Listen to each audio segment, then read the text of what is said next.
Hello friend, फिर से स्वागत है इस नई वीडियो में आपके और हमारे यूट्यूब चैनल माइना टेलीकॉम पर। दोस्तों आप देख सकते हैं कि मेरे पास एक टेक्नो का एक फ़ोन है जिसमें से ये सेटिंग हो गया है कि डबल फिंगर से इसको टच करते हैं तभी ये काम करते हैं। तो यहाँ देख सकते हैं कि मैं जैसे इसको ऐसे करते हैं तभी ये काम करता है और जब डबल टैप करते हैं तो ये ऐप्स खुल जाते हैं। तो इसको कैसे ठीक करना है, चलिए आज के इस वीडियो में पूरा डिटेल के साथ जानते हैं। लेकिन हमारे चैनल पर नए विजिट करें, चैनल को सब्सक्राइब कर बेल आइकन को प्रेस कर लें ताकि कोई भी नोटिफिकेशन आए सबसे पहले आप तक पहुंच सके।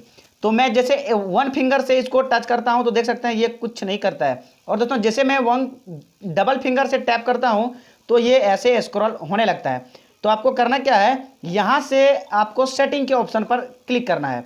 तो सेटिंग कहाँ है, तो सेटिंग पर डबल बार आपको क्लिक कर देना है और जैसे आप सेटिंग में डबल क्लिक कीजिएगा तो यहाँ से आपको एक ऑप्शन खुलेगा। तो डबल टैप आपको कैसे करना है दोस्तों, ये देखते हैं सेटिंग में ग्रीन का ऑप्शन आ गया है। तो इस पर आपको डबल टैप करना है। जैसे डबल टैप करना है तो आपको तेजी से स्क्रॉल करना है और स्क्रॉल करते वक्त आपको स्मार्ट स्क्रीन का एक ऑप्शन आता है। यहाँ आप देख सकते हैं कि जैसे स्क्रॉल कीजिएगा स्मार्ट असिस्टेंस, ये मैं एक बार क्लिक किया, उसके बाद आपको यहाँ से डबल क्लिक करना है।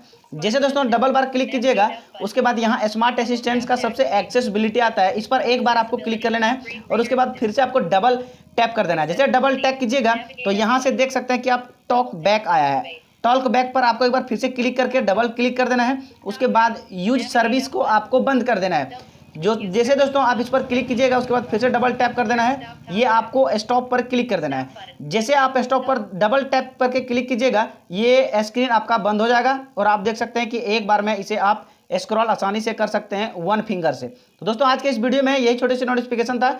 तो मिलते हैं अगली वीडियो में, तब तक के लिए टेक केयर, बाय बाय।